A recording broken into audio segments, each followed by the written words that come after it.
Namaste, I'm Kanchana Advocate. Today I'm dealing with the Constitution of India, 1950. It contains 395 articles and 12 schedules. Short title of the Act in Article 393. General గా మనకి ఏ enactment లోనైనా సరే article 2 లో ఉంటుంది మనకి short title.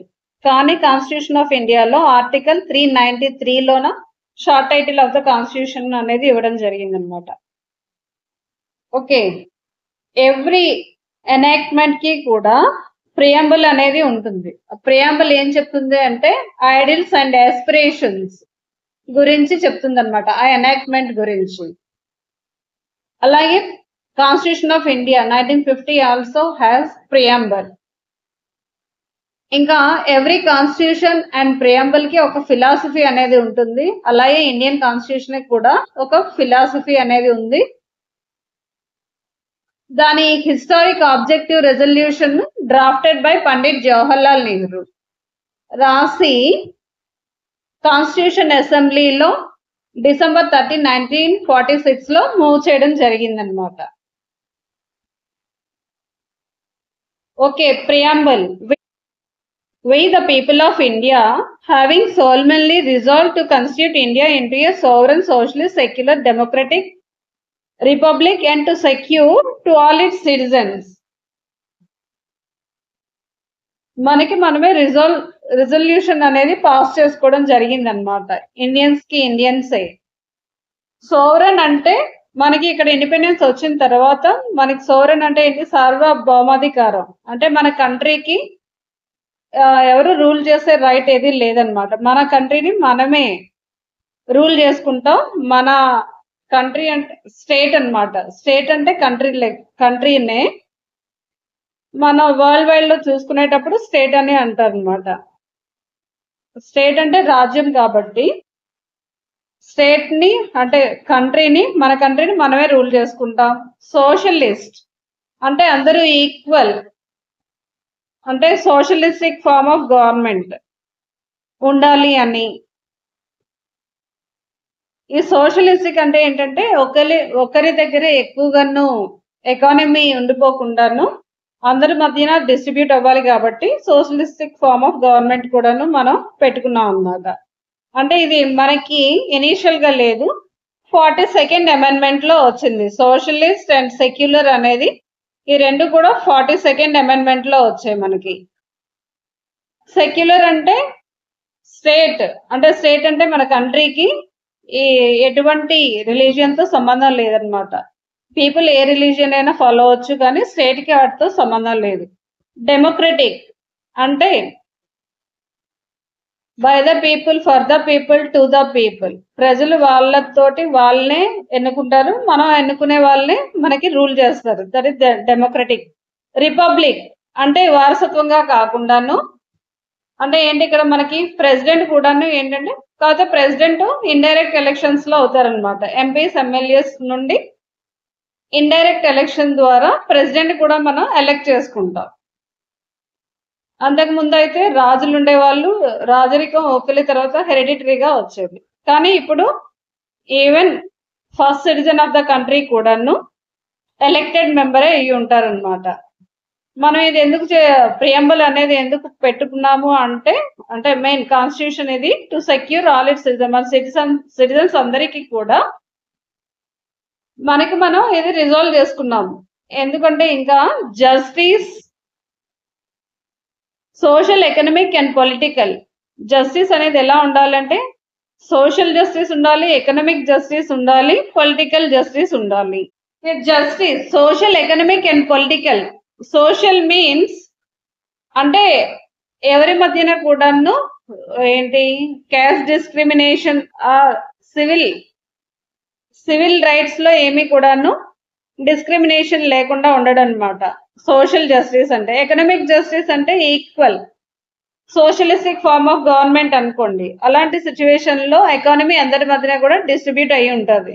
అందుకనే tax అనేది impose చేస్తారనమాట. బాగా హై ఇన్కమ్ ఉండే వాళ్ళ మీద ఎక్కువ ట్యాక్స్ ఇంపోజ్ చేస్తారు.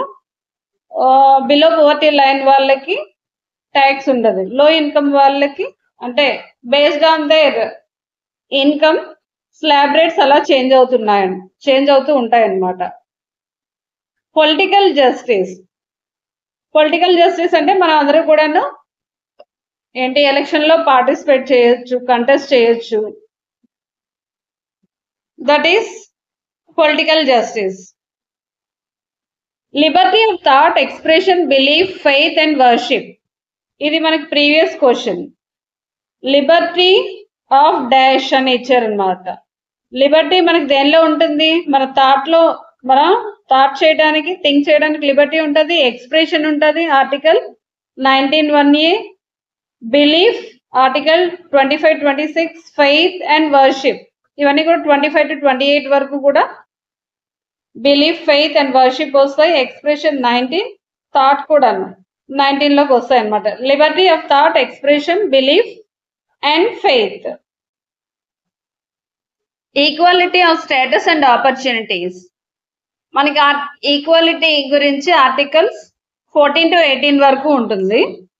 అందులో స్టేటస్ అండ్ ఆపర్చునిటీస్ అంటే అందరినీ ఈక్వల్ గా చూస్తే, equality before law and equal protection of law అలా చూసేటప్పుడు అందరినీ ఒకేలా చూసే కొన్ని నెగటివ్ కాన్సెప్ట్ ఉంటుంది, ఒకటి పాజిటివ్ కాన్సెప్ట్ ఉంటుంది. మనకి ఎప్పుడు ఈక్వల్ స్టేటస్ అండ్ ఆపర్చునిటీ ఉంటుందంటే బ్యాక్వర్డ్ గా ఉన్న వాళ్ళకి కాస్త రిజర్వేషన్ ప్రొవైడ్ చేయడం వలన వాళ్ళకి ఆపర్చునిటీ అనేది, అంటే జనరల్ గా అందరికీ ఇవ్వాలి ఆపర్చునిటీ, కానీ బ్యాక్వర్డ్ గా ఉన్న వాళ్ళకి కొంచెం అప్లిఫ్ట్మెంట్ ఇచ్చినట్లయితే వాళ్ళు ఇంకొంచెం ఈక్వల్ అవుతారు. అప్పుడు ఈక్వల్ స్టేటస్ వస్తుంది. కాబట్టి అందుకనే ఆర్టికల్ 15(4) లో ఫస్ట్ ఏం చేశారంటే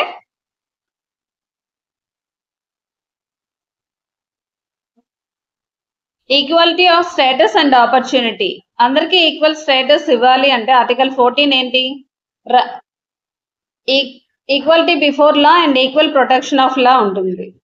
అంటే ఒకటి నెగిటివ్ ఆస్పెక్ట్ లో ఉంటుంది, ఒకటి పాజిటివ్ ఆస్పెక్ట్ లో ఉంటుంది. అందరినీ ఈక్వల్ గా చేస్తున్నట్లయితే, ఈక్వల్ గా ట్రీట్ చేసినట్లయితే that is not a real equality. అందుకే ఏం చేశారంటే మనకి కాన్స్టిట్యూషన్ లో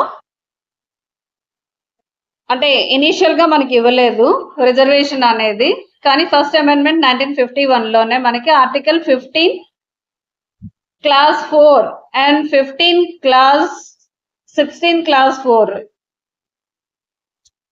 ఇందులో ఏంటంటే రిజర్వేషన్ అనేది ఇవ్వడం జరిగింది.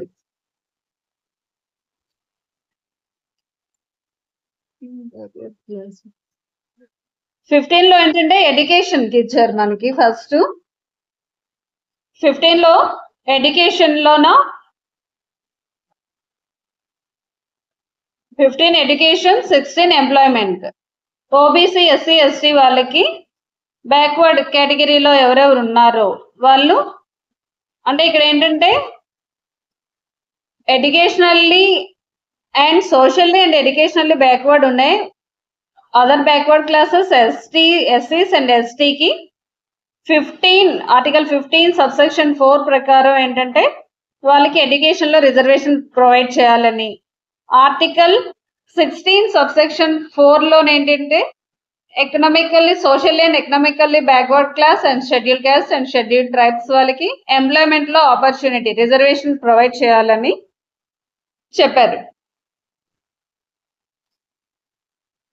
వీళ్ళకి బ్యాక్వర్డ్ గా ఉన్నారు కాబట్టి రిజర్వేషన్ ఇవ్వడం వల్ల వీళ్ళకి అప్లిఫ్ట్మెంట్ అనేది వచ్చి ఈక్వాలిటీ అనేది వస్తుంది. కాబట్టి మళ్ళీ నెక్స్ట్ ఏంటంటే రీసెంట్ గా మనకి ఈబీసీ రిజర్వేషన్ అనేది ఇచ్చారు.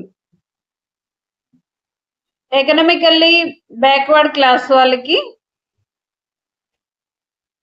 Article 15 class 6 and article 16 class 6 provide చేసి వాళ్ళకి 10% రిజర్వేషన్ అనేది ఇచ్చారనమాట.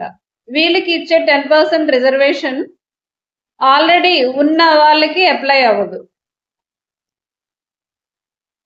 ఆల్రెడీ ఉన్న ఓబీసీ, ఎస్సీ, ఎస్టీ వాళ్ళకి అప్లై కాదు. ఈబీసీ వాళ్ళకి 10% రిజర్వేషన్ ఇచ్చారు. ఇక్కడ ఓబీసీ, ఎస్సీ, ఎస్టీ క్లైమ్ చేసే వాళ్ళు మళ్ళీ ఈబీసీలో క్లైమ్ చేయకూడదు అనమాట. అంటే equal opportunity and to promote among them all. ఇలాగా అంటే బాగా బ్యాక్వర్డ్ గా ఉన్న వాళ్ళకి ఇక్కడ ఏంటి సోషల్లీ అండ్ ఎడ్యుకేషనల్లీ బ్యాక్వర్డ్ వీళ్ళు ఈ ఈబీసీ వాళ్ళు ఎకనామికల్లీ బ్యాక్వర్డ్ వీళ్ళు. ఇలా ఎవరైతే వెనక్కి ఉన్నారో వాళ్ళకి అప్లిఫ్ట్మెంట్ ఇవ్వడం ద్వారా ఈక్వాలిటీ అనేది క్రియేట్ చేయడం కోసం అని ఈ రిజర్వేషన్స్ అనేది పెట్టడం జరిగింది. ఈక్వాలిటీ మనకి ఆర్టికల్స్ 14 to 18 చెప్తాయి అన్నమాట. ఇలా ఇవ్వడం వల్ల to promote among them all, అందరూ కూడాను ప్రమోట్ అవుతారు, అంటే ఈక్వాలిటీ అనేది వస్తుంది అనమాట. Fraternity assuring the dignity of individuals and unity and integrity of the nation. అందరూ కూడా బ్రదర్హుడ్ అనేది ఉండాలన్నమాట. Fraternity assuring the dignity of individual, ప్రతి పర్సన్ కి డిగ్నిటీ ఆఫ్ ఇండివిజువల్ ఉండాలి. And unity and integrity of the nation, అందరూ కలిసి ఉండాలి, అంటే బ్రదర్హుడ్ సిస్టర్హుడ్ లా ఉండాలన్నమాట. Unity and integrity of the nation ఇది కూడా 42nd అమెండ్మెంట్.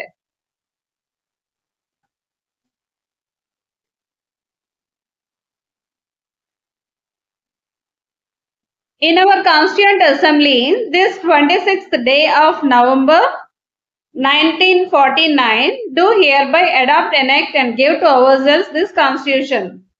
ఇది ఎప్పుడు మనం అడాప్ట్ చేసుకున్నాం అంటే 26 November 1949. ఇది చాలా ఇంపార్టెంట్ అన్నమాట ఈ డేట్.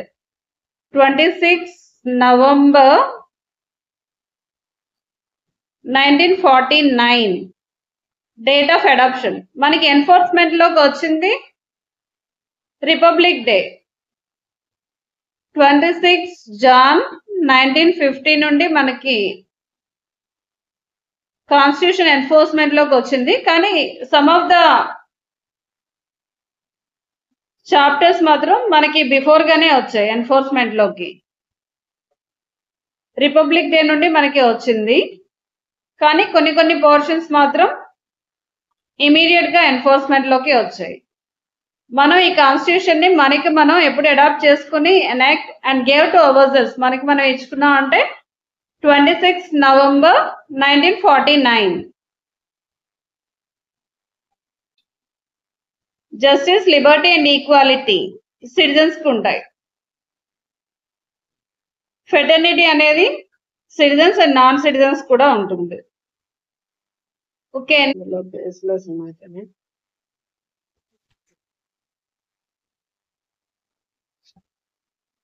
ఇక్కడ మనకి కొన్ని కేస్ లాస్ కూడా వస్తాయి. Whether preamble is part of the constitution of India or not. Preamble is part of constitution of India or not. Preamble constitution of ఇండియాలోకి వస్తుందా రాదా, పార్టా కాదా అని. In re బెర్బరీలో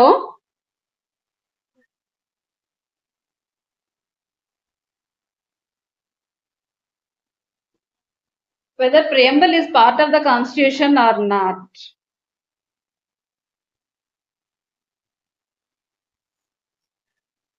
In Ray Berbery Union case, year 1960, Supreme Court 853, Supreme Court held that preamble is not part of the constitution, but it is the key to open the minds of the maker. ఇది part of the constitution కాదు అని in re బెర్బరీలో చెప్పారు. కానీ Kesavananda Bharati versus state of కేరళలో in re Berubari versus union of ఇండియాని over rule చేశారనమాట. కాదు, కేశవానంద భారతి కేసులో ఏం చెప్పారంటే preamble is also part of the constitution, preamble కూడా పార్ట్ ఆఫ్ ద కాన్స్టిట్యూషన్ అని చెప్పారనమాట. Preamble part of the constitution అని కేశవానంద భారతిలో చెప్పారు. Preamble is not part of the constitution అని in re Berubari versus union of ఇండియాలో చెప్పారు. కాబట్టి దీని తర్వాత SR Bommai versus union of ఇండియాలో కూడా కేశవానంద భారతి కేసునే రీఇటరేట్ చేశారు అనమాట, మరి అప్హెల్డ్ చేశారు. కేశవానంద భారతిలో చెప్పే case correct, ప్రియంబల్ is also part of the constitution అని చెప్పారు. Whether preamble can be amended or not. First time Kesavananda Bharati versus state of కేరళలో రైట్ చేశారనమాట. ఇందులో కూడా ఈ కేశవానంద భారతి కేసులో preamble is part of the constitution అని చెప్పారు. ఇంకా whether preamble can be amended or not అని అడిగితే అఫ్ కోర్స్ అమెండ్ చేయొచ్చు, కానీ subject to condition that base be amended or not. First time rise before supreme court in fundamental case.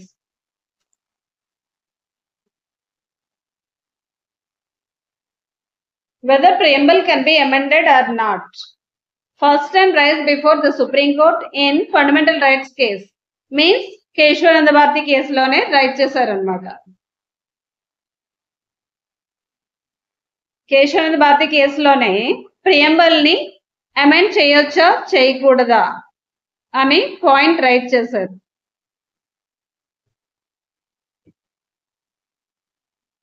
దానికి కేశవానంద భారతి కేసులో majority judges ఏం చెప్పారంటే, it is part of the constitution, it can be amended subject to condition that basic feature in the ప్రియంబల్ cannot be amended. Amend చేయొచ్చు, కానీ ఈ కేసులోనే ఏం చెప్పారంటే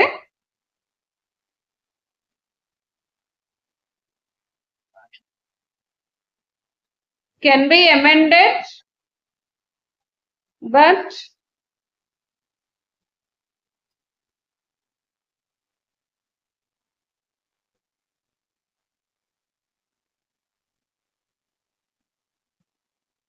it can be amended subject to condition that basic feature in the preamble cannot be amended. మనకి constitution లో ఎలాగో basic structure amend అవ్వకూడదు, అలానే ప్రియంబల్ లో కూడా basic feature in the ప్రియంబల్ cannot be amended but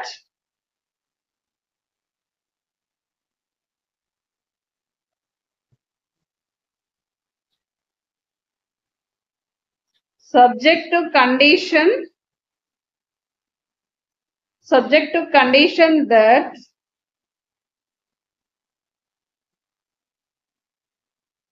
basic feature in the preamble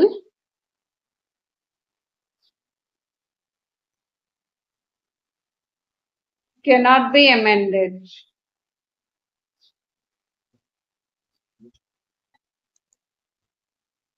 మనకి constitution లో ఎలాగో బేసిక్ స్ట్రక్చర్ అమెండ్ అవ్వకూడదు, ప్రియంబల్ లో కూడా అలానే basic feature in the ప్రియంబల్ cannot be amended. Amend చేసుకోవచ్చు కానీ బేసిక్ ఫీచర్ అనేది అమెండ్ అవ్వకూడదు.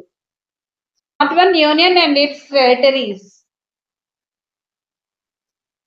Article 1 name and territory of India. Class 1 article 1 class 1 India, it is Bharat, shall be union of states. Means India అంటే union of states అన్నమాట. మన India పేరు ఏంటంటే name given to our country is Bharat. Bharat అనే name మన కంట్రీకి ఇవ్వడం జరిగింది. According to doctor B R Ambedkar, expression union of states has been used to indicate two things. Indian Federation is not result of agreement between the units. That units have now freedom to, అంటే ఇక్కడ మనకి union of states అని ఉంది కాబట్టి అన్ని states కలిపి ఒక union, కానీ ఇదేంటంటే Indian federation is not result of agreement of units.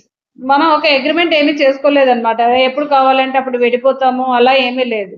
మనదంతా కూడా ఒక యూనిట్ అంటే అంతేని, అదేమి మళ్ళీ విడిపోవటానికి ఎవరి ఇష్టం వచ్చినట్టు వారు వెళ్ళిపోవటానికి అదేమి సంబంధం లేదన్నమాట.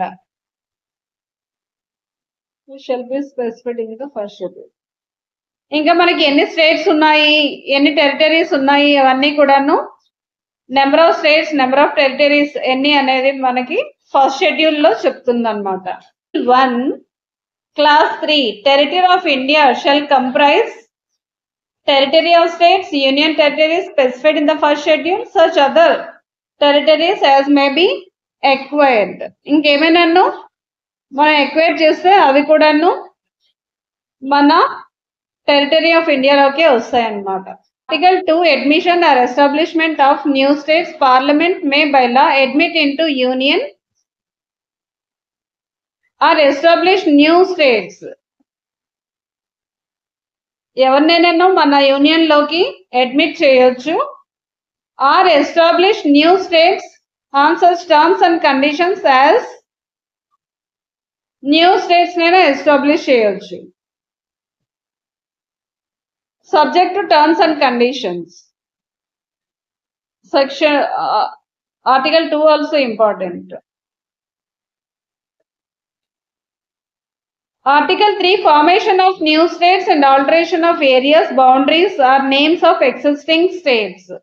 ఇది మనకి ఎక్కువగా జరుగుతూ ఉంటాయి. మనకి రీఆర్గనైజేషన్ తెలంగాణ స్టేట్, ఇంకా Jharkhand. Article 3 foundation for new states and alteration of areas boundaries or names of existing states. Parliament may by law form a new state by separation of territory from any state. ఏదైనా ఒక state నుండి new state by separation of territory from any state. ఇక్కడ తెలంగాణ ఉందనుకోండి, ఆంధ్ర నుండి separate అయింది. By uniting 2 or more states, లేకపోతే 2 or more states కలిపేస్తే 1 state గానే చేయాలి. Or parts of states or by uniting any territory to a part of any state. లేకపోతే uniting 2 or more states కలిపి ఒకటైనా, లేకపోతే పార్ట్స్ ఆఫ్ స్టేట్స్ కొన్ని parts అంటే ఒక స్టేట్ నుండి కొంత, అంటే మధ్యప్రదేశ్ నుంచి కొంత పార్ట్ ని డివైడ్ చేసి ఛత్తీస్గఢ్ అలా అక్కడ ఒక 3-4 స్టేట్స్ ఫామ్ చేశారు. అలా అయినా చేయొచ్చు.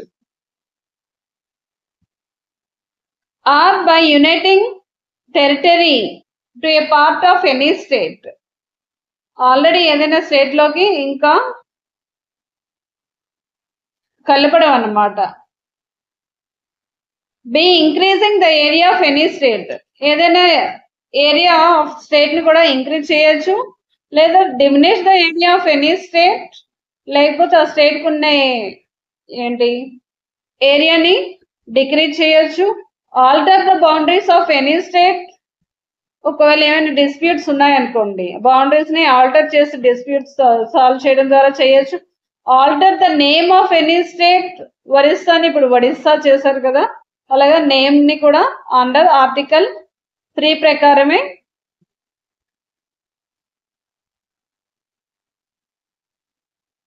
చేంజ్ చేస్తారనమాట. Article 3 important. ఆర్టికల్ 3 ప్రకారం formalities required for alteration of state.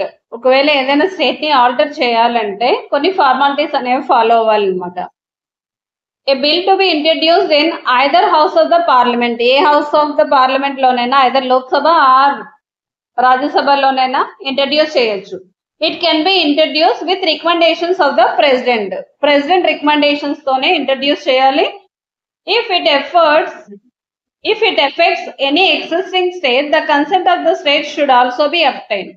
ఒకవేళ ఏదైనా స్టేట్ కి ఎఫెక్ట్ ఉన్నది అనుకుంటే ఆ స్టేట్ కన్సెంట్ కూడా అబ్టైన్ చేయాలన్నమాట, కన్సెంట్ తీసుకోవాలి. అందుకే ఇప్పుడు తెలంగాణ ఫార్మేషన్ అయ్యేటప్పుడు ఆంధ్రప్రదేశ్ వాళ్ళ ఒపీనియన్ గురించి పంపించారనమాట బిల్. అఫ్ కోర్స్ మన వాళ్ళు ఏమీ చేయకపోతే తర్వాత వాళ్ళు యాక్సెప్ట్ చేసేస్తారు. కానీ ఏంటంటే ఎగ్జిస్టింగ్ స్టేట్ వాళ్ళకి వాళ్ళ కన్సెంట్ అనేది అబ్టైన్ చేయాలి. In Babulal parathe versus state of Bombay and another Constitution 5th Amendment 1955 amended article now provides the time limit within which the state has to express their views. If they do not express their views within the specified time, the bill may pass the parliament. అంటే అందుకే general గా ఏంటంటే మనకి ఇక్కడ Telangana form అయ్యేటప్పుడు Andhra Pradesh అసెంబ్లీలోన bill అనేది పంపించడం జరిగింది, వాళ్ళు కన్సెంట్ ఇవ్వమని. వీళ్ళు సైలెంట్ గా ఉంటే ఏంటి, పర్టికులర్ పీరియడ్ అయిపోయిన తర్వాత వీళ్ళు కన్సెంట్ ఇవ్వకపోయినా సరేను వాళ్ళు పాస్ చేసేస్తారనమాట. విత్ ఇన్ దట్ పీరియడ్ లోపు ఒపీనియన్ ఇవ్వాలి. అప్పుడు జనరల్ గా ఏంటంటే అక్కడ సెంట్రల్ గవర్నమెంట్ కాంగ్రెస్, ఇక్కడ ఏపీలో కూడా కాంగ్రెస్ ఉంది కాబట్టి వీళ్ళు సైలెంట్ గా ఉన్నారు. అప్పుడు సెంట్రల్ గవర్నమెంట్ అక్కడ కాంగ్రెస్ ఒకవేళ ఎక్స్ప్రెస్ చేయకపోతే వీళ్ళు ఎక్స్ప్రెస్ చేయలేదు కదా, వీళ్ళ ఒపీనియన్ డినై చేయలేదు, ఏమీ చేయలేదు. Bill may be pass by the parliament. అప్పుడు బిల్ పార్లమెంట్ పాస్ చేసి సపరేట్ తెలంగాణ అనేది ఫామ్ చేయడం జరిగింది అనమాట. Part 2 citizenship. It contains articles 5 to 11.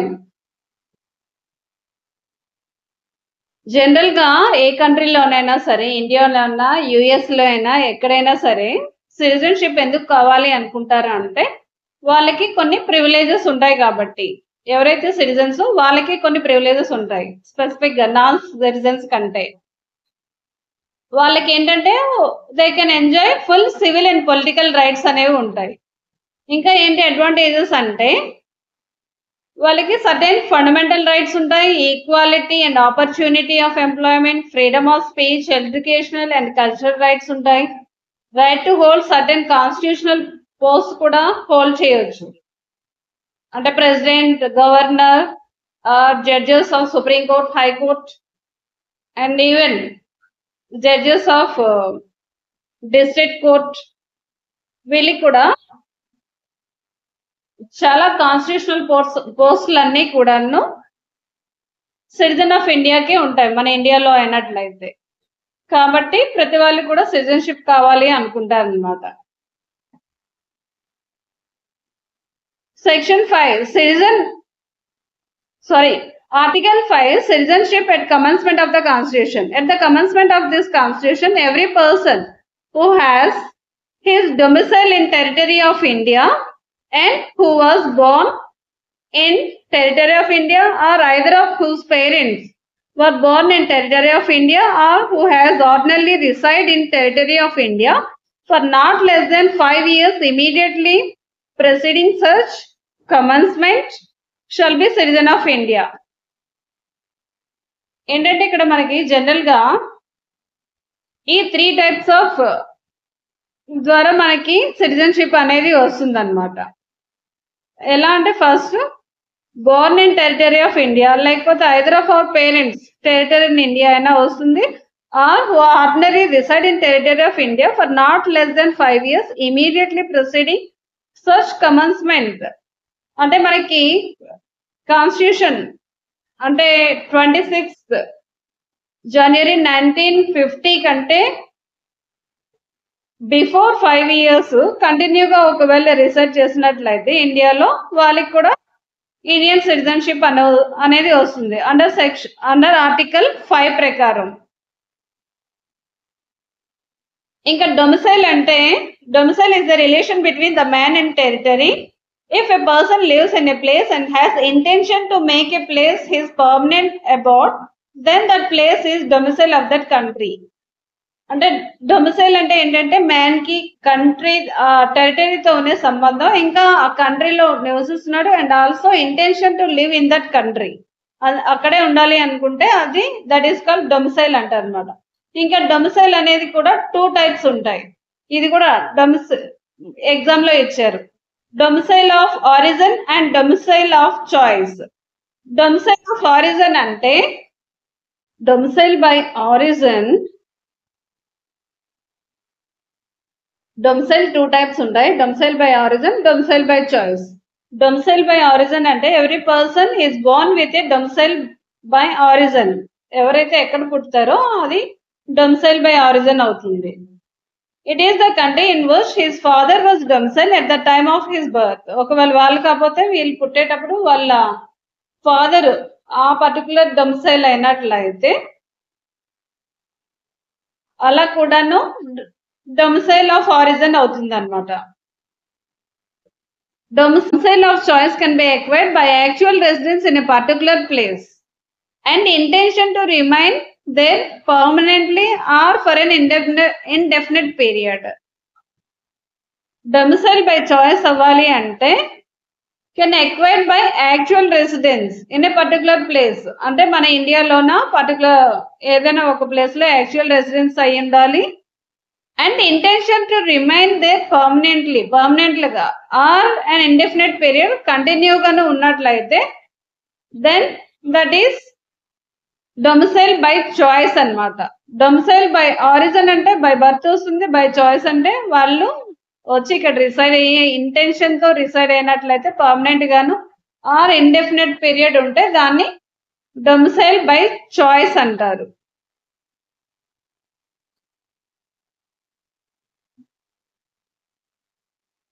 Shankaran Govindan versus Lakshmi, year 1974 Supreme Court, 1764. Domicile of choice is acquired by combination of fact of residence with intention to make it a permanent home. Domicile of choice అనేది ఎప్పుడు acquire అవుతుందంటే fact of residence ఉండాలి and also intention to make it a permanent home, reside అవ్వాలి plus intention to permanent home ఉన్నట్లయితే domicile by choice అనేది వస్తుంది. 2 factors అనేవి depend అయి ఉంటుంది. రిసైడ్ అవ్వాలి and also intention to make a permanent home ఉన్నట్లయితే డొమిసైల్ బై చాయిస్. ఇది కూడా previous question.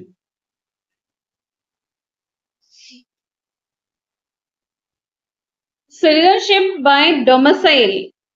A person can become a Indian citizen by domicile if fulfill the following condition. He must have been domiciled in territory of India at commencement of the constitution. At the time of commencement of the constitution, వాళ్ళు domicile of India అయి ఉండాలన్నమాట. అంటే ఏంటి, by birth అయినా అవ్వాలి, by origin or by choice ఏదైనా ఒకటైనా ఉండాలి. Article 5 is important. Article 8, right of citizens of certain persons of Indian origin residing outside India. Every persons, either of his parents or any of his grandparents were born in India. As per Government of India Act 1935 ప్రకారం పుట్టిన వాళ్ళు ఇండియన్సే అవుతారు. లేదా diplomatic or consular representative of the country where he has been residing must have registered such person as a citizen of India. Diplomatic or councillor ద్వారా ఎవరైనాను register చేసుకున్నట్లయితే వాళ్ళు కూడా సిటిజన్ ఆఫ్ ఇండియా అవుతారన్నమాట.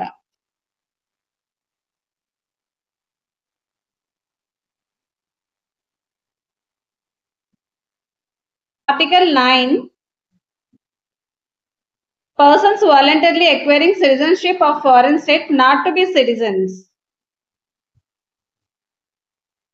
ఒకవేళ if a person has voluntarily acquired citizenship of foreign state, then he shall not be able to claim citizenship of India. ఒకవేళ foreign state citizenship voluntarily acquire చేసినట్లయితే వాళ్ళకి he shall not able to claim citizenship of India. అంటే ఏదైనా ఒక దగ్గరే ఉండాలి కాబట్టి మళ్ళీ ఇండియాలో వాళ్ళు క్లెయిమ్ చేయకూడదు అనమాట. Article 10, continuance of right of citizenship. Every person who is a citizen of India under any of the provisions of 5 to 9 article shall continue to be citizen of India subject however the provisions of any law passed by the country. ఒకవేళ articles 5 to 9 వరకు ఉండేటట్టు ఎవరైనా citizenship Indian citizenship continue అయితే continue అవుతుంది unless until the parliament make any provision. అంటే ఏమైనా లా చేసి ఒకవేళ వాళ్ళకి సిటిజన్షిప్ లేదు అని లా చేసినంత వరకు కూడా వాళ్ళకి సిటిజన్షిప్ అనేది ఉంటుంది అన్నమాట. Article 11, parliament to regulate the right of citizenship by law. మనకి ఈ ఆర్టికల్ 11 ప్రకారమే మనకి సిటిజన్షిప్ అండర్ సిటిజన్షిప్ యాక్ట్ 1955 వచ్చిందన్నమాట. సిటిజన్షిప్ యాక్ట్ అనేది వచ్చింది. ఆర్టికల్ 11 ప్రకారమే మనకి సిటిజన్షిప్ యాక్ట్ 1955 వచ్చింది. Citizenship act was enacted by the parliament under article 11 of Constitution of India. It provides for acquisition and termination of citizenship It provides for acquisition and termination of citizenship after commencement of the constitution. అంటే before ఒకవేళ వాళ్ళకి citizenship ఉన్నా వాటికి apply అవ్వదు, కానీ after commencement ఎవరైనా citizenship acquire చేయాలన్నా వాళ్ళది టర్మినేట్ చేయాలన్నా సరేను సిటిజన్షిప్ యాక్ట్ 1955 ఫాలో అవ్వాలి. సిటిజన్షిప్ యాక్ట్ అనేది ఎనాక్ట్ చేయడానికి మదర్ ప్రొవిజన్ ఇస్ ఆర్టికల్ 11. ఇది కూడా చాలా important. Acquisition of Indian citizenship అంటే యాజ్ పర్ సిటిజన్షిప్ యాక్ట్ ప్రకారం ఇక్కడ మనకి సిటిజన్షిప్ యాక్ట్ కూడా తెలియాలన్నమాట. మనకి సిటిజన్షిప్ అనేది ఎన్ని విధాలుగా వస్తుంది అంటే బై బర్త్ వస్తుంది. On or after Jan 1950 shall be citizen of India by birth. By birth అంటే కమెన్స్మెంట్ కి వచ్చిన తర్వాత నుండి అంటే 26 Jan 1950 నుండి ఆ రోజు నుండి లేకపోతే ఆ తర్వాత నుండి ఎవరైనా పుట్టినట్లయితే వాళ్ళు by birth citizens of India అవుతారనమాట. కానీ ఒక కండిషన్ ఏంటంటే father not to be alien enemy. Alien ఎనిమీకి పుట్టే పిల్లలు అయితే మళ్ళీ ఎవరు ఇక్కడ ఇండియాలో after commencement of the constitution అయినా సరే ఒకవేళ ఎలియన్ ఎనిమీ ఫాదర్ కి పుట్టిన పిల్లలు అయితే వాళ్ళకి సిటిజన్షిప్ బై బర్త్ రాదు. By descent if father is citizen of India at the time of birth of the person who is born outside India on or after 26 Jan 1950 becomes citizen of India by descent.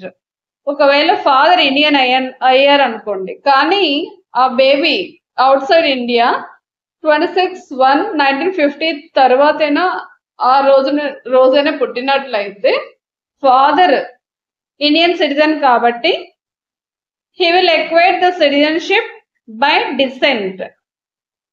By registration, any person who is not a citizen of India by making an application register himself as a citizen of India before the prescribed authority. Unka registering authority daggara who registered names of citizens వాళ్ళ దగ్గర authority దగ్గర మనం application పెట్టుకున్నట్లయితే వాళ్ళు accept చేస్తారు. then it is called as by registration. Another mode of acquisition of citizenship is by neutralization.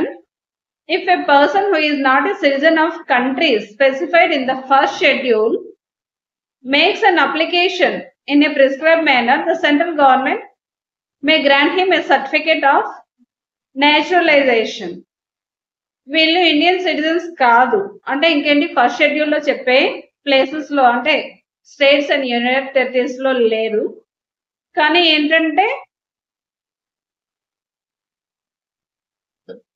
Central government వీళ్ళకి ఒక grant అనేది grant him to certificate of neutralization. Certificate of neutralization అనేది central government allot చేస్తుంది. But there are some qualification. He must not be a citizen of a country where Indian citizens are prevented from become a citizens of neutralization. మన country వాళ్ళు ఎవరైనా Indian citizens అక్కడ ఏ country అయితే neutralization అనేది accept చేయరో అలాంటి వాళ్ళకి మనం యాక్సెప్ట్ చేయం, మనకి వాళ్ళు చేయలేదు కాబట్టి అలాగా అన్నమాట. He has renounced the citizenship of the other country. He has either resided in India or has been in government service for not less than 4 years. By neutralisation లో సిటిజన్షిప్ కావాలి అంటే ఇండియాలోనూ 4 years అయినా ఉండాలి, లేకపోతే గవర్నమెంట్ సర్వీస్ లోనైనా 4 years కంటిన్యూగా ఉంటే అప్పుడు న్యూట్రలైజేషన్ సర్టిఫికేట్ అనేది వస్తుంది from central government. He must take an